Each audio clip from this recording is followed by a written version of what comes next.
Bahagi ng pinakamalaking prisoner exchange mula noong pagkatapos ng Cold War, pinakawala ng Russia noong Huwebes sina US journalist Evan Gershkovich at dating US Marine Paul Whelan. Sinasabing masela ng kasunduang ito na inayos ng lihim ng dalawang panig ng higit sa isang taon. NJ De Guzman para sa report. Sa isang makasaysayang palitan ng bihag sa pagitan ng Estados Unidos at Russia, malaya ng muli sina US journalist Evan Gershkovich at dating US Marine Paul Whelan. Ayon sa White House, ipinagkasundo ng Estados Unidos ang maselang palitang ito sa Russia at iba pang mga bansa. 8 bihag anya mula sa kanluran ang ibinalik naman sa Russia. Kinumpirma ng Germany na kasama sa napauwi na sa Russia ay si Vadim Krasikov. Nakunbi si Krasikov ng pagpatay sa isang exile dissident sa Berlin.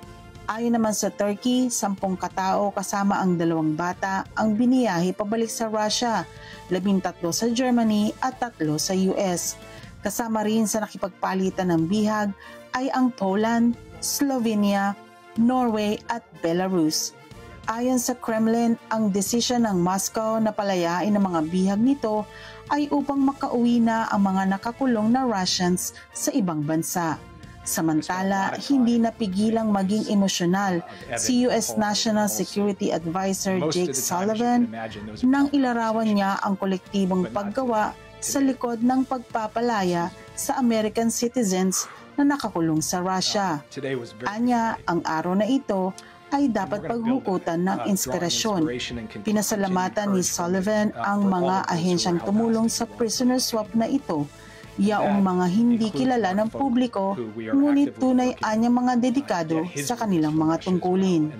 I spent a lot of time with the families of Evan and Paul and also, and most of the time, as you can imagine, those are tough conversations. But not today. Today, excuse me. Today was a very good day. And we're going to build on it, drawing inspiration and continued courage from it for all of those who are held hostage or wrongfully detained around the world. And that includes Mark Fogel, who we are actively working to get his release from Russia as well. And there are others being held in Syria, Afghanistan, other countries around the world who we are working to get released. And just on a personal note, I want to say that this is the culmination of a monumental level of effort and level of skill by my teammates across the national security enterprise.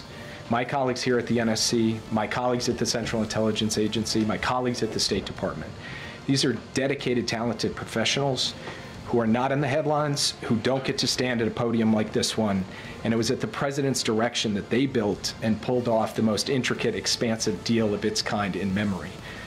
Ayon sa isang analyst, ang palitang ito ng mga bihag ay hindi inaasahang magiging ganito kalaki.